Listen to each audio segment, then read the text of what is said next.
No one's brought out the word gross yet. Yeah. But you're also gross. You are correct. Yeah, gross is correct.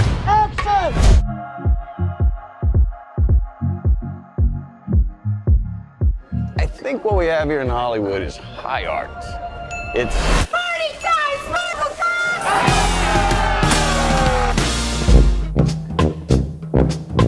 This movie obviously does go to some extreme and very gross places, and actually I wanted to ask the two of you specifically about two scenes, namely the elephant and also the fancy dinnerware Nellie. No one's brought out the word gross yet. Yeah. But you're also gross. You are correct. Yeah, gross is correct.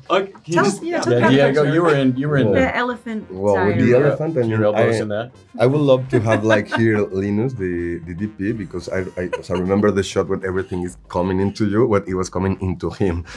He was wearing Luckily, I was a little like aside, but I think it's one of the greatest opening scenes ever. No, so let's start a movie with an elephant doing that. Damien Chazelle's mind. That was insane, and the projectile vomiting was impressive. So impressive. It just, it was, you just Did you have to practice go for it. It was disgusting and hilarious.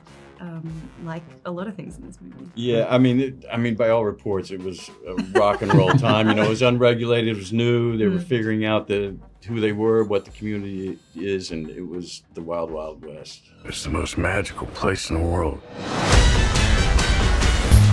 Does it enhance the experience making a movie about making movies? Like, do you feel an extra level of passion just having that part of the experience?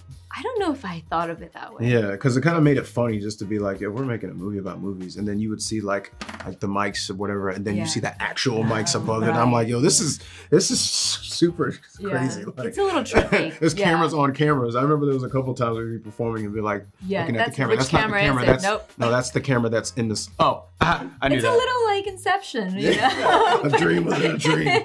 What you don't know is that this is still the movie. Okay. I knew it. Still going. Oh, God. Where do you say we come in for my close-up now?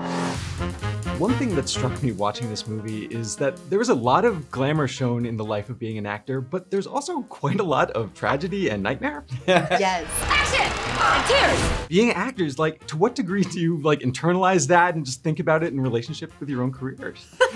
Wow. Yeah. Oh, that's a really, really good question. Yeah. Well, I mean, we were just talking about it. I mean, we humans, we're messy, we're wonderful, and we're awful, and it gets complicated, and we're all over the place. So I think it's just the same in any kind of environment you land. I haven't quite run into the dysfunction of to the extent of some of this, except maybe in the younger years, if people starting out were a little more reckless. Yeah. I think maybe. Yeah, I mean, definitely you start researching some of the people that Damien pointed us towards, and you start racking up how many people died really young at this time and how young everyone was just in general. People running the studios at 35 and people were going from being dirt poor to being the biggest movie stars in the country like so quickly, and they were 20, if that, and then they were dead by that time. They were 25, 30, 20, it was kind of insane, and it felt like at this time everyone was just like live fast, die young sort of vibes. Listen up, all you big dick Mr. Man! Who wants to see me fight a fucking snake? I don't think it's quite like that now. For a number of reasons, the industry has evolved, but yeah, it was a crazy time. I don't think it feels quite the same. I haven't thought about it that way. I think I was so focused on just portraying my character correctly that I didn't really think about, what's gonna happen before, what happened before, now, and the future.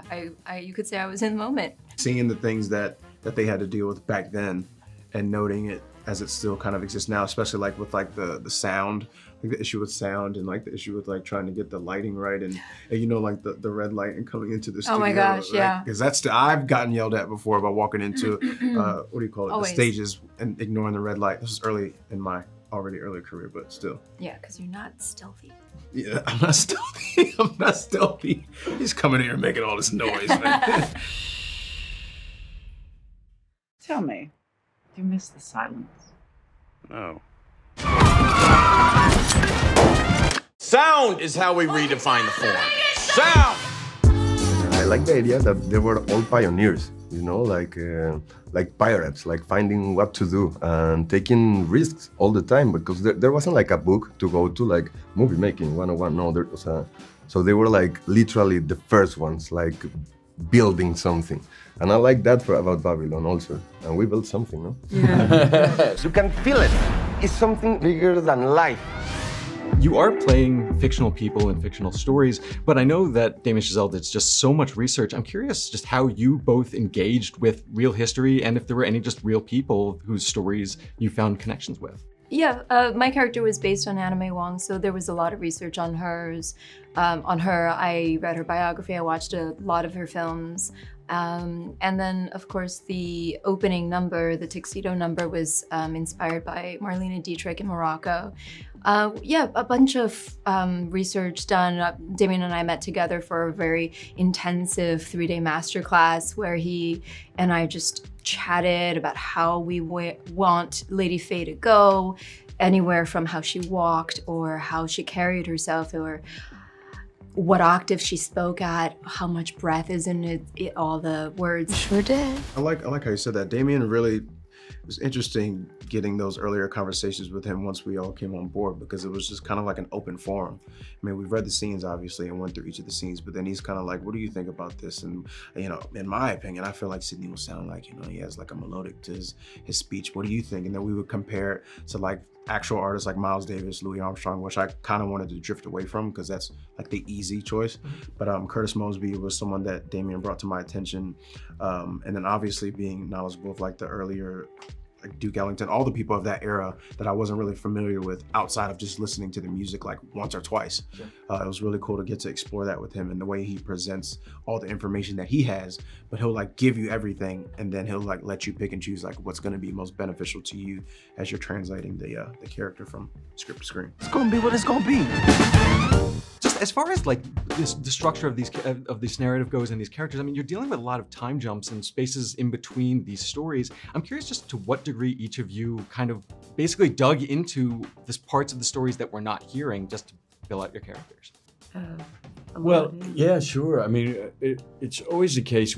I mean, again, what Margot was saying, we had a lot of silent stars to go back to study and to help us fill in kind of that story. I know what you're saying, because there's so many characters.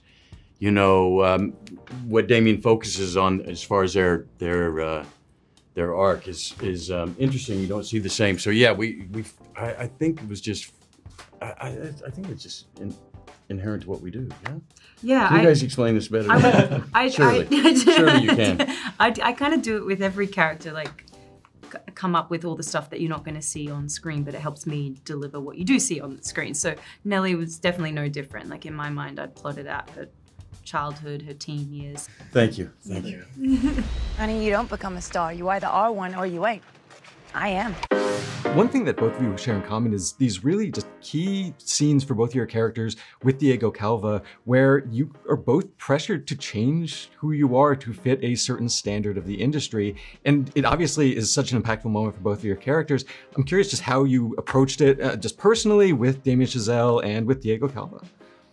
The thing I think was interesting about you bringing that up is because both of us are sharing that scene with Diego, and he's also a person of color, kind of forcing somebody who is of his, you know, of a general group, and kind of, you know, charging us to change. And that makes it all the more heartbreaking, right? Because he's someone who has moved up in this world, and now he's in a place where he has to, you know, to keep himself up there, he has to knock somebody else down, or challenge somebody else. And as far as approaching how to play it, I mean, I really enjoyed doing my scene with Diego just because he has like an organic excitement just about acting. And I think if you work with, I've been really lucky so far to work with some artists that are really great and always committed, but you know, you could be in a situation where you're working with an actor who's like just tired of like, I've been doing this for 80 years, I'm tired. But Diego has this freshness to him that I found in all of my castmates for this. So it was going into work every day and having a couple scenes with everybody, it was really exciting and just really made you appreciate filmmaking. And Damien only, you know, I mean, that kind of adds to it. energy and commitment is really infectious. So Yeah. to be around this group of people who are here doing their passion project and really loving it was just very fulfilling and crucial to making something as big as this. We've got to innovate. We've got to inspire. What happens up on that screen means something.